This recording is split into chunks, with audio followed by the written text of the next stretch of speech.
विकास में देरी या डिले अगर होता है तो उसकी जो जिम्मेदारी है या जो रीजन है, जिम्मेवार किस चीज को ठहराया जाएगा? आनुवांशिक बनावट को। कि अगर फिजिकल डेवलपमेंट में डिले है ना, जो हाइट एज के साथ नहीं बढ़ पाई, कोई अंग ठीक से नहीं डेवलप हो पाया, है ना, तो शारीरिक विकास में यदि देरी होती है तो उसके लिए जो जिम्मेवार है वो कौन है? आनुवांशिक बनावट है, यानी सिर्फ आपके जेनेटिक्स हैं या आपकी हेरिडिटी है।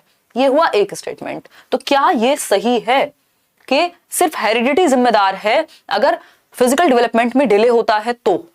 क्यों भाई? अगर खाना ठीक से नहीं मिलेगा, डाइट ठीक से नहीं मिलेगी, न्यूट्रिशन ठीक से नहीं मिलेगा, एनवायरमेंट ठीक नहीं होगा, स्टिमुलेटिंग नहीं होगा, तो शारीरिक विकास ठीक से नहीं हो पाएगा, क्योंकि डेवलपमेंट हेरिडिटी एंड एनवायरमेंट दोनों का हिस्सा है। मान सकते हैं कि भाई जो फिजिकल डेवलपमेंट है, आपकी हाइट है, वो हेरिडिटी से बहुत हद तक संबंधित होती है। ऐसा भी नहीं है कि आप अच्छा खाना खा रहे हैं तो आपकी सबकी हाइट जो है 6 फीट हो जाएगी। बट अगर ठीक से न्यूट्रिशन नहीं मिला, माल न्यूट्रिशन का शिकार हो गया अगर बच्चा, तो डेवलपमेंटल डिले इसलिए भी हो सकता है कि जिस एज तक जितनी हाइट बढ़नी चाहिए थी उतनी नहीं बढ़ पाई, क्योंकि न्यूट्रिशन नहीं मिला या उस तरह का एनवायरनमेंट नहीं मिला। तो सिर्फ इसमें हम ये नहीं कह सकते कि सिर्फ और सिर्फ इसमें हेरिडिटी ही एकमात्र रीजन है। ठीक, तो ये बात क्या हो गई? फॉल्स हो गई। ये स्टेटमेंट क्या हो गया? गलत हो गया। ठीक, आप लोग कंफ्यूज हैं। डी कह रहे हैं आप में से 52% लोग और 28% लोग ए कह रहे हैं। देखते हैं रीजन क्या दिया है इसका। Hereditary factors are solely responsible for physical development of children, choose the correct option. यानी बच्चों के शारीरिक विकास के लिए वंशानुगत कारक ही उत्तरदायी होते हैं। यह भी गलत है बात कि शारीरिक विकास के लिए सिर्फ वंशानुगत कारक ही उत्तरदायी हैं, मतलब एनवायरमेंट का क्या कोई रोल नहीं है? बिल्कुल एनवायरमेंट का रोल है। तो ये भी फॉल्स हो गया। जब दोनों ही गलत हैं तो ए तो हो ही नहीं सकता कि both A and R are true और आर सही एक्सप्लेनेशन है ना। कुछ लोगों ने तो याद कर लिया ये ऑप्शन, वो जहां ये दिखता है उसी के साथ चले जाते हैं। Both A and R are false. दोनों ही बातें गलत हैं अपनी अपनी जगह भी, और ना तो ये सही रीजन है ए का। ठीक है, आगे बढ़ते हैं। क्वेश्चन नंबर 2 देखिएगा, पढ़िएगा question. Which of the following is an example of use of fine motor skills? निम्नलिखित में से कौन सा सूक्ष्म कौशल के उपयोग का एक उदाहरण है? एग्जाम्पल किसका?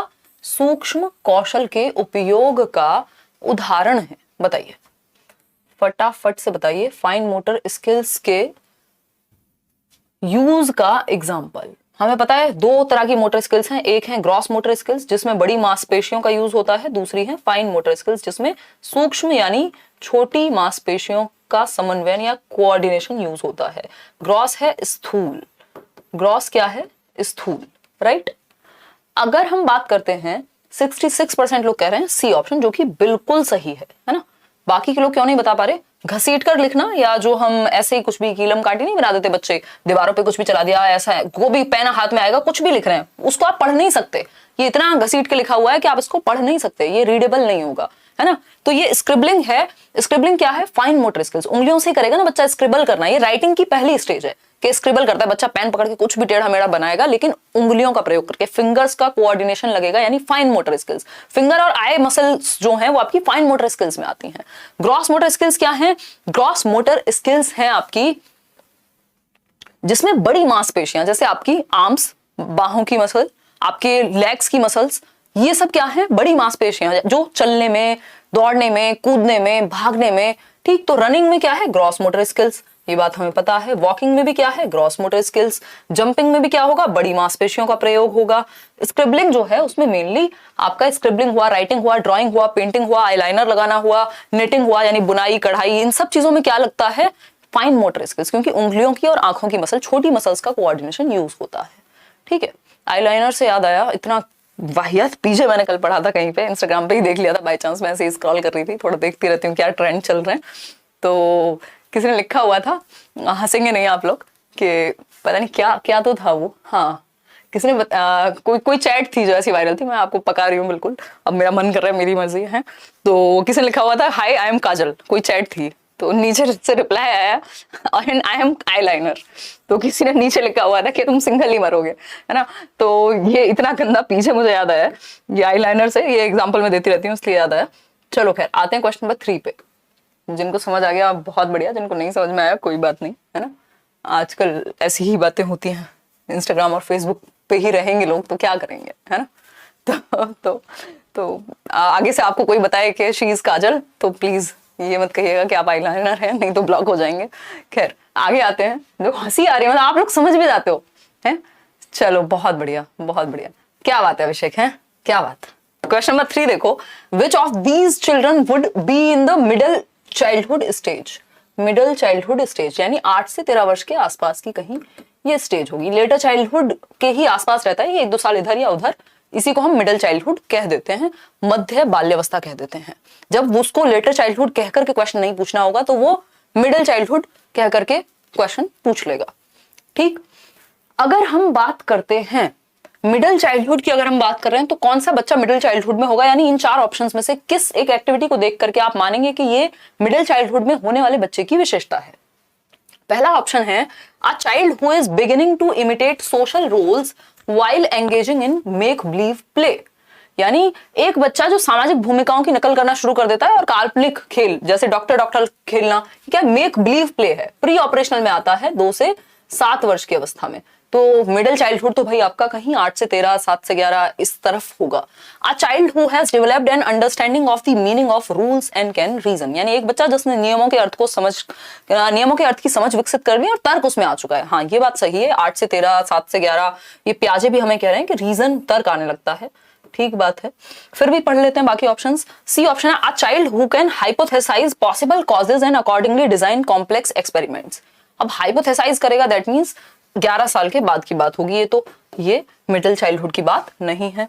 फिर आता है D option, a child who is just beginning to show fine motor skills such as grasping a pencil and other such objects. अगर बिगिनिंग टू शो है, सॉरी क्या है, beginning to show fine motor skills, हाँ fine motor skills को दर्शाना शुरू कर चुका है, दैट मींस कहीं 2 से 7 वर्ष के ही बीच में होगा, तो ये भी गड़बड़ हो गया।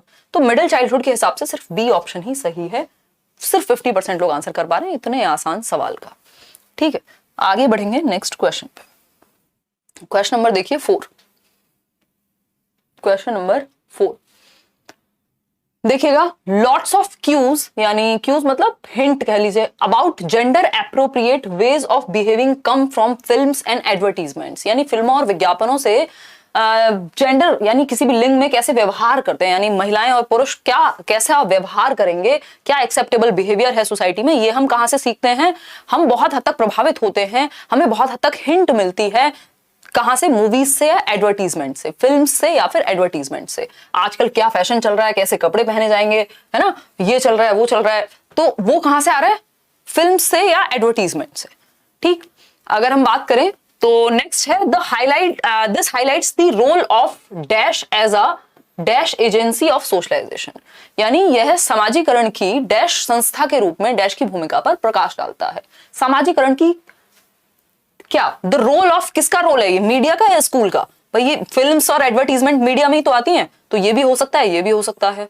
फिर पढ़ते हैं, एज अ कौन सी एजेंसी, मीडिया कौन सी एजेंसी है, सेकेंडरी एजेंसी है, प्राइमरी थोड़ी हो सकती है, प्राइमरी तो फैमिली होगी। तो ये ऑप्शन यहाँ गलत हो गया, ये सही था। दोनों ऑप्शन सिर्फ बी में ही सही है, यानी मीडिया यह दर्शाता है कि मीडिया एक द्वितीयक कारक के रूप में सामाजिकरण की प्रक्रिया में महत्वपूर्ण भूमिका निभाता है। राइट, इतनी बात क्लियर है कि नहीं है, क्लियर है। भाई एक मूवी आई थी थप्पड़, है ना, कई तो हस्बैंड कहते हैं भाई तो हमारी वाइफ को नहीं देखनी है ये मूवी, गड़बड़ हो जाएगी। दैट मीन्स कि जो महिलाओं का या पुरुषों का भी फॉर दैट मैटर व्यवहार है या रोल टेकिंग है, एप्रोप्रिएट वेज क्या है आजकल पहनने के, बिहेव करने के, बात करने के, रोल्स के, वो हम बहुत हद तक फिल्म्स या एडवर्टीजमेंट से प्रभावित होता है। एटलीस्ट जो इन्फ्लुएंस जल्दी से हो जाते हैं वो लोग, तो बी ऑप्शन। आगे बढ़ेंगे क्वेश्चन नंबर 5। और मीडिया क्या है, सेकेंडरी एजेंसी है। मीडिया में आपका सब कुछ आ जाएगा, जो भी प्रिंट मीडिया है, चाहे सोशल मीडिया है, चाहे न्यूज है। The cognitive ability that comes in pre operational period, यानी पूर्व संक्रियात्मक अवस्था में आने वाली संज्ञानात्मक क्षमता, यानी 2 से 7 वर्ष के बीच आने वाली संज्ञानात्मक क्षमता। बताइए क्या कहलाएंगे। Thanks ma'am, finally you replied, I can't believe. ओहो हो, अभिषेक कितनी वाहियात बातें कर रहे थे आप, समझ में आया, सार्केस्टिकली रिप्लाई किया था वो मैंने। देखो एक बार आओ, फटाफट से आ जाओ। ग्रेट। हाँ, सीटेट के सेकंड पेपर के लिए भी यही रहेगी, मैं पेपर 1 पेपर 2 दोनों तरह के क्वेश्चंस आपको कराऊंगी। आंसर आप बी कर रहे हैं 45% लोग। देखिए एब्स्ट्रैक्ट थॉट तो 11 साल के बाद आएगा, ये बात हमें पता है, ये ऑप्शन हट गया। हाइपोथेटिको डिडक्टिव रीजनिंग भी अगेन 11 साल के बाद आएगी। अब कंफ्यूजन बचती है बी और सी में, ability of goal directed behaviour या फिर ability to take others perspective, यानी लक्ष्य निर्देशित व्यवहार या फिर दूसरे का नजरिया लेने की क्षमता। तो लास्ट टाइम जब ये क्वेश्चन इस तरह से आया था तो इन्होंने आंसर कंसिडर किया था ability to take others perspective. वैसे तो ईगो सेंट्रिक होता है, बट 4 से 7 तक आते आते ये ईगो सेंट्रिज्म कम हो जाता है, तो उस सेंस में इन्होंने इस बार इसको कंसिडर नहीं किया। अब थोड़ा सा बोर्ड के ऊपर भी होता है कई बार, क्योंकि पेडागोजी है तो ऐसा कुछ 100% फिक्स कभी नहीं होगा, क्योंकि ऐसा तो है नहीं, मान लीजिए ये गोल डायरेक्टेड बिहेवियर है, शुरुआत इसकी सेंसरी मोटर में ही हो जाती है, बट ऐसा थोड़ी कि वो चीज बेहतर नहीं होगी 2 से 7 में जाने पे, या वो चीज रुक जाएगी अचानक से, क्लियर कट थोड़ी है। ठीक, तो उस केस में यहां answer ability of goal directed behaviour इन्होंने कंसिडर किया है, जो हम सेंसरी मोटर में पढ़ते हैं और वही आपको याद रखना है। बट इस तरह का कोई एक्सेप्शनल केस बनता है जहां ये कंसिडर ही नहीं कर रहे, नहीं तो इससे बेटर ऑप्शन सी हो सकता था, हालांकि दोनों ही 100% ट्रू नहीं है। ठीक है, तो बी के साथ ही जाएंगे, यहां पर आंसर इसी को कंसिडर करेंगे। आगे बढ़ेंगे क्वेश्चन नंबर 6 पर, पढ़िएगा, जवाब दीजिएगा, आज तो कम लग रहे हैं लेंदी क्वेश्चंस। अकॉर्डिंग टू प्याजे के अनुसार it is very important for a teacher to be dash and dash, यानी प्याजे के अनुसार एक शिक्षक को कैसा होना चाहिए या शिक्षक का कैसा होना बहुत जरूरी है। बताइएगा फटाफट से, कैसा होना बहुत जरूरी है। ए ऑप्शन कह रहे हैं 55% लोग, बहुत बढ़िया, लाइक शेयर भी कर दिया करो जब आ ही जाते हो टाइम से, तो है, बताओ एक बार 55% लोग ना। चलिए देखते हैं, अगर हम बात कर रहे हैं अकॉर्डिंग टू प्याजे, टीचर का रोल कैसा होना चाहिए, मोबाइल यानी डायनामिक होना चाहिए, जो चेंज हो सके, फ्लेक्सिबल हुआ, बिल्कुल सही बात है। स्ट्रक्चर्ड और रिजिड, भाई रिजिड तो नहीं होना चाहिए, तो फिर तो चेंज के हिसाब से, भाई हर जनरेशन में बच्चे चेंज हो रहे हैं, बहुत सारी चीजें आ रही हैं, सोशल मीडिया से लेकर 70 चीजें आई हैं, तो आपको थोड़ा सा फ्लेक्सिबल होना पड़ेगा, चेंज करना पड़ेगा, बच्चे के अनुसार भी चेंज होना पड़ेगा कई बार। एम्पैथेटिक होना चाहिए, बिल्कुल सही बात है। ट्रांसपेरेंट ऑफ कोर्स, मतलब आप होंगे ही, लेकिन इससे बेहतर ऑप्शन क्या आपको ये नहीं लग रहा है ना, ये तो अंडरस्टूड है ही। मैकेनिकल और बिहेवियरिस्टिक नहीं कि सिर्फ रिवॉर्ड और पनिशमेंट पे हम फोकस करें, या मैकेनिकल एक मशीनरी की तरह आप काम करें एज अ टीचर, तो यहाँ पे सी भी सही था और ए भी सही था, बट बेटर जो है वो है गतिशील और लचीलापन, है ना। डायनेमिक हो, अब डायनेमिक होगा तो अपने आप ही जैसी सिचुएशन होगी एम्पैथाइज कर लेगा, सहानुभूति आ जाएगी, समानुभूति कहते हैं वैसे एम्पैथी को, सहानुभूति नहीं, वो सिंपैथी को कहते हैं। तो मोबाइल और फ्लेक्सिबल होना चाहिए, यानी लचीला होना चाहिए और गतिशील होना चाहिए, चेंज हो सके जो टाइम के साथ। क्योंकि आप एज अ टीचर, मान लीजिए आपकी उम्र आज जैसे मैंने शुरू किया 19 साल में, अगर हम यहाँ यूट्यूब की बात कर रहे हैं डिस्कशन की, तो उस टाइम पे बहुत सारे लोग बड़े ही थे, आज भी बहुत सारे जो लर्नर्स हैं वो मेरे से एज में बड़े हैं, बट अभी होता है ऐसा कि फर्स्ट ईयर सेकंड ईयर या मुझसे छोटे लोग देखने को मिलते हैं, कभी इंटरव्यू लेती हूँ या आप लोगों से मिलती हूँ।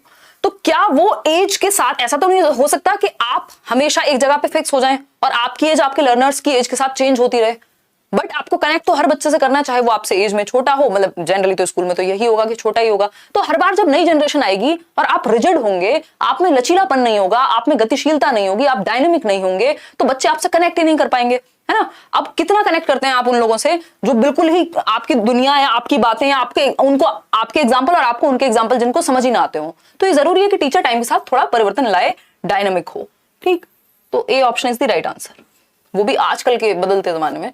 क्वेश्चन नंबर 7 देखिए, इन दी व्यूज ऑफ लेव वाइगोस्की के व्यूज में, भाई वाइगोस्की का क्या विचार है। वाइगोस्की के 3 ही विचार हैं, सोसाइटी, कल्चर, लैंग्वेज, इन्हीं के अराउंड सारे आंसर, इनके 99% आंसर्स आपके वाइगोस्की के सॉल्व हो जाएंगे। Questions SCL, society, culture, language, ये 3 बातें होती हैं कि भाई समाज और संस्कृति से बच्चा प्रभावित होता है, और भाषा क्या है, संज्ञानात्मक विकास में मदद करती है। ये 3 बातें वाइगोस्की मेनली कहते हैं। Cognition is independent of language, यानी संज्ञान भाषा से स्वतंत्र है। दैट मीन्स लैंग्वेज का कोई फर्क नहीं पड़ता आपके संज्ञानात्मक विकास पे, आपकी बौद्धिक क्षमता पे, या आपके थिंकिंग, इमेजिनेशन, मेंटल स्किल्स के डेवलपमेंट में। ऐसा तो वाइगोस्की नहीं कह रहे। Language is a tool, Vygotsky कहते हैं भाषा क्या है, एक यंत्र है सीखने के लिए या संज्ञानात्मक, आपकी समझ को बेहतर करने के लिए, आपके संज्ञान को बेहतर करने के लिए। फिर आता है B option, cognitive development guides language development. भाई ये तो कह रहे हैं लैंग्वेज डेवलपमेंट एक टूल है, यहां इन्होंने उल्टा लिख दिया तो हट गया। लैंग्वेज फैसिलिटेट कॉग्निटिव डेवलपमेंट, ये बात बिल्कुल सही है, भाषा संज्ञानात्मक विकास को सुगम बनाती है, यानी लैंग्वेज एक टूल है जिसकी वजह से हमारी समझ, हमारी बुद्धि, हमारा तर्क, हमारी इमेजिनेशन, बहुत सारी चीजें बेहतर होती हैं। तो लैंग्वेज क्या है, एक टूल है। ठीक, फिर आता है D option, cognitive development is not related to language development. ऐसी बात वाइगोस्की नहीं करते, प्याजे एक बार को कर सकते हैं, उन्होंने लैंग्वेज को एज सच बहुत ज्यादा महत्व नहीं दिया। तो C option is the right answer. आगे बढ़ेंगे क्वेश्चन नंबर 8 पर, पढ़िएगा एक बार। According to Lev Vygotsky which of the following factors facilitate cognitive development of children, यानी वाइगोस्की के अनुसार कौन से फैक्टर्स संज्ञानात्मक विकास में महत्वपूर्ण होंगे, ये पूछा है इन 4 ऑप्शंस में से। Cultural tools, social interaction, equilibration और रिवॉर्ड्स। सांस्कृतिक उपकरण यानी हमारी संस्कृति हमारे संज्ञानात्मक विकास को प्रभावित करती है, ऐसा वाइगोस्की कहते हैं। सामाजिक संपर्क, जो सोशल इंटरेक्शन है, बच्चे जो सोसाइटी में कल्चर से, दोस्तों से, अपने बड़ों से, अपने टीचर्स से जो भी सुन रहे हैं, जो भी सीख रहे हैं, वो उनको संज्ञान में उनकी समझ विकसित करने में हेल्प करेगा, ये बात वाइगोस्की कहते हैं। मतलब सोसाइटी, कल्चर और लैंग्वेज। तो सोसाइटी और कल्चर यहाँ ऑप्शन में है, लैंग्वेज है ही नहीं। कल्चर भी होगा, सोसाइटी भी होगी। इक्विलिब्रेशन की बात पियाजे करते हैं, तो ये वाइगोस्की के अनुसार तो सही नहीं हुआ। रिवॉर्ड की बात बिहेवियरिस्ट यानी व्यवहारवादी करते हैं, थॉर्नडाइक, पावलोव, स्किनर, है ना, ये सारे लोग। तो सही क्या हुआ? सही सिर्फ 2 ऑप्शन है, 83% लोग सही उत्तर दे रहे हैं, बहुत बढ़िया। फर्स्ट और सेकेंड ही सही है, सी ऑप्शन, ठीक है, क्योंकि थर्ड फोर्थ सही नहीं है। आगे बढ़ेंगे क्वेश्चन नंबर 9 पर। इन अ चाइल्ड सेंटर्ड क्लासरूम, एक बाल केंद्रित कक्षा कक्ष में, यानी जहां बच्चा सेंटर में है, ठीक है, बच्चे की नीड, उसके इंटरेस्ट, उसके एप्टीट्यूड के अनुसार क्लास में एक्टिविटीज होती हैं। बच्चे को जबरदस्ती दबा करके नहीं पढ़ाया जा रहा है, उसकी नीड के अनुसार पढ़ाया जा रहा है, ठीक है, उसको इंटरेस्ट आए, वो एक्टिव रहे बच्चा, वो चाइल्ड सेंटर्ड क्लासरूम है, जो ये मानती है कि बच्चा एक्टिव है, क्रिएटिव है और क्यूरियस है और वो सीख सकता है। फटाफट से आंसर कीजिएगा। 82% लोग कह रहे हैं C option, happens by pairing of. नहीं, एसआर बॉन्ड यहाँ चाइल्ड सेंटर्ड एजुकेशन में नहीं आता या कंस्ट्रक्टिविज्म में नहीं आता, क्योंकि कोई भी अगर ये कहता है कि स्टिमुलस रिस्पॉन्स से ट्रेन करा दो आप, तो वो है बिहेवियरिस्ट, वो कम से कम चाइल्ड सेंटर्ड तो नहीं है। वहां तो आदत डलवाने वाली बात है कि रिवॉर्ड मिलेगा इसलिए पढ़ लो, रिवॉर्ड मिलेगा इसलिए पढ़ लो। अगेन ये भी रिवॉर्ड बेस्ड है, तो ये भी व्यवहारवादी है। इज को constructed by the teacher and students. हाँ, चाइल्ड सेंटर्ड का मतलब है जहां बच्चा एक्टिव है, बच्चा सेंटर में है। सबसे ज्यादा बच्चा कहाँ एक्टिव है? यहाँ एक्टिव है। फिर भी डी ऑप्शन चूज एक बार पढ़ लेते हैं, रीड कर लेते हैं। Is dependent solely on the teacher, teacher पे डिपेंडेंट है और बच्चा पैसिव है, ये तो बिल्कुल नेगेटिव है। बच्चे का एक्टिव होना बहुत जरूरी है। अगर बात चाइल्ड सेंटर्ड की हो रही है, अगर बात किसी भी नई पॉलिसी की हो रही है, अगर बात कंस्ट्रक्टिविज्म की हो रही है, या फिर मॉडर्न एजुकेशन या प्रोग्रेसिव एजुकेशन, प्रगतिशील शिक्षा की हो रही है, कोई भी अच्छी प्रणाली आज की डेट में शिक्षा की ये नहीं चाहेगी कि बच्चा पैसिव हो, बच्चा बैठा हुआ है, वो एक्टिव रहे, ये जरूरी है। तो जिस ऑप्शन में बच्चा एक्टिव है, मोस्ट प्रोबेबली वही सही उत्तर है, अगर चाइल्ड सेंटर्ड एजुकेशन की, प्रोग्रेसिव एजुकेशन की या क्रिएटिविटी की, कंस्ट्रक्टिविज्म की बात कर रहे हैं। तो क्वेश्चन नंबर 10 देखिएगा, लॉरेंस कोहलबर्ग पे एक प्यारा सा क्वेश्चन है, पढ़िएगा एक बार, है ना, समय ले लीजिए, 3 सेकेंड का समय ले लीजिए आप, ठीक है। At which stage of Lawrence Kohlberg's theory of moral development, Kohlberg ने नैतिक विकास का एक सिद्धांत दिया है जिसमें 3 स्तर हैं और हर एक स्तर पे 2-2 अवस्थाएं हैं, यानी 6 स्टेजेस हैं टोटल और 3 लेवल्स हैं, ठीक। Do children ignore the intention of others and instead focus on the fear of authority, यानी वो कौन सा लेवल है, कौन सी स्टेज है जब बच्चे जो हैं वो इंटेंशन इग्नोर कर देते हैं। यानी कि मान लीजिए वो जो हाइंस था, किसी से गलती से कुछ हो जाए, है ना, आपकी काम वाली से कोई बर्तन टूट गया, मान लेते हैं, उसकी इंटेंशन नहीं थी, हो गया। अब बच्चे को इंटेंशन समझ में नहीं आती, वो तो कहेगा पाप किया है आपने तो, है ना, आपको तो सजा मिलनी चाहिए क्योंकि आपने कुछ गलत किया है।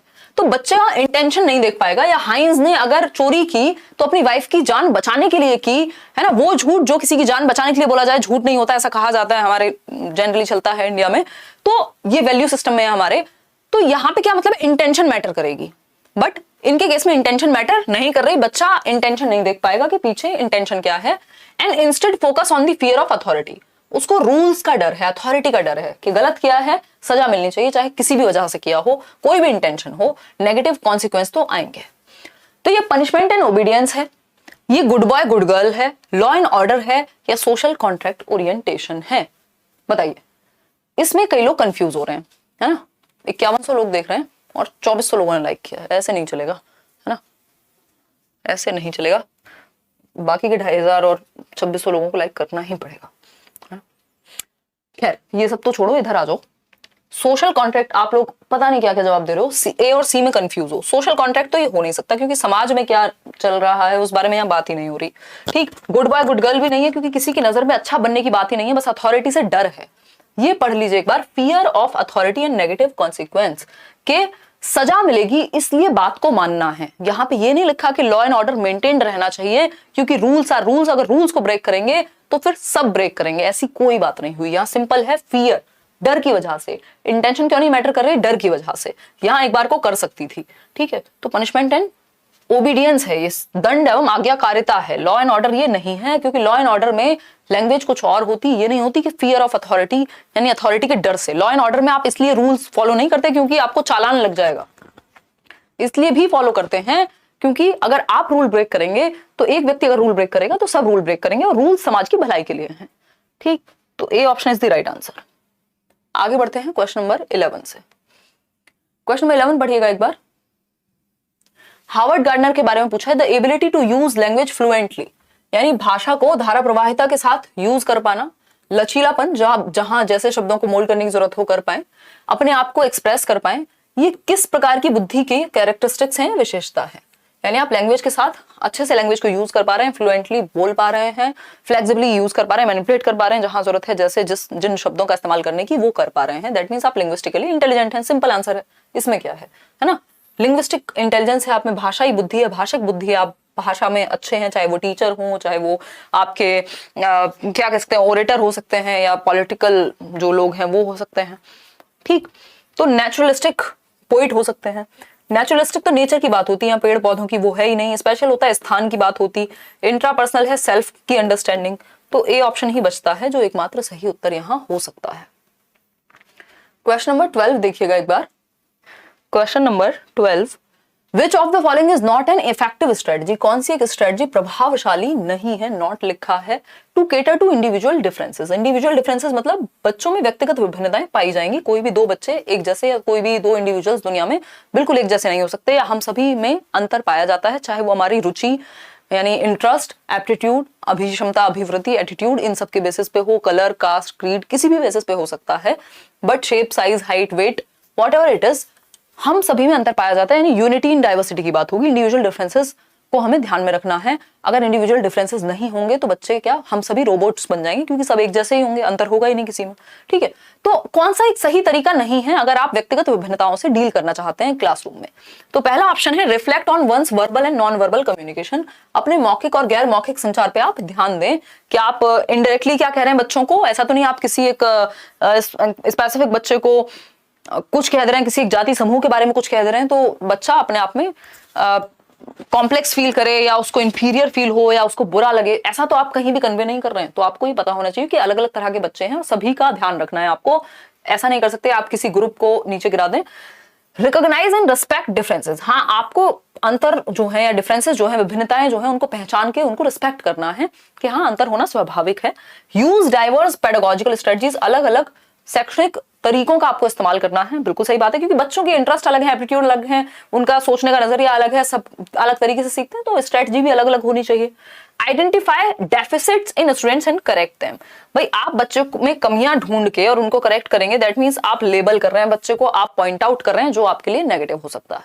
तो डी ऑप्शन एकमात्र सही है, बाकी सारे बेहद पॉजिटिव वर्ड्स हैं। इनके कंपैरिजन में डी ही गड़बड़ है कि आप बच्चे में डेफिसिट ढूंढने, ये नहीं होता, वो लर्निंग की प्रोसेस में अपने आप आ जाएगा और ठीक होगा। ऐसा नहीं आप पर्टिकुलरली पॉइंट आउट करके बच्चे में कमियां ढूंढे और फिर उसको क्या करें, कहें कि अच्छा अब ठीक करो, वो गड़बड़ हो जाएगी। बाकी तीनों के हिसाब से जो नेगेटिव है वो सिर्फ डी ही है। ये भी उतना नेगेटिव यहां लिखा नहीं उस भाषा में, लेकिन फिर भी है, उस तरफ ही इशारा कर रहा है कहीं ना कहीं। क्वेश्चन नंबर 13 देखिए, बेसिकली हमें ना बेस्ट ऑप्शन चूज करना होता है, चार में से कोई एक ही सही उत्तर होगा, तो जो बाकियों से बेहतर है वो सही है। ठीक है जी, ये कौन है जो रेनबो भेज रहा है इतने? फर्स्ट में लाइक नहीं करते हैं, फ्री में लाइक नहीं करते, सूरज कह रहे हैं, मतलब इतना डिस्कशन चल रहा है, आपको टिट फॉर टैट चाहिए, बिल्कुल मत करो यार, कोई बात नहीं, वो मैं मजे के लिए कहती हूँ, पढ़ लो आराम से, ठीक है, पेपर में काम आ जाए आपके, मेरी खुशी इसी में है, ठीक है। लाइक के पैसे नहीं मिलते, वैसे करोगे भी तब भी वो फ्री ही रहेगा। देखो एक बार, ऑन गेटिंग अ डॉल, एक डॉल मिलने पर गिफ्ट के रूप में एक 4 साल की बच्ची, ओ राहुल है तो बच्चा है, देख रहे हो मैं भी कितनी स्टीरियोटिपिकल हूँ। डॉल मतलब मेरे भी दिमाग में यही आया कि 4 साल की बच्ची को डॉल मिली होगी। देखो एक बार, on getting a doll as a gift for 4 year old Rahul, 4 साल का एक बच्चा है राहुल, जिसको किसी ने गिफ्ट कर दी, एक डॉल, एक गुड़िया गिफ्ट कर दी उपहार में। राहुल ने कहा मैं इसका क्या करूंगा, what will I do with this, boys do not play with dolls, लड़के जो हैं वो गुड़ियों से नहीं खेलते हैं, वो तो गुड्डों से खेलेंगे, मतलब जिसके साथ भी खेलेंगे, है ना, वो तो बंदूक से खेलेंगे या वो तो किसी और चीज से खेलेंगे। ठीक, तो अगर हम बात करें, कौन कह रहा है ये इमोशंस, ऐसी बातें करोगे यहाँ स्टीरियोटिपिकल।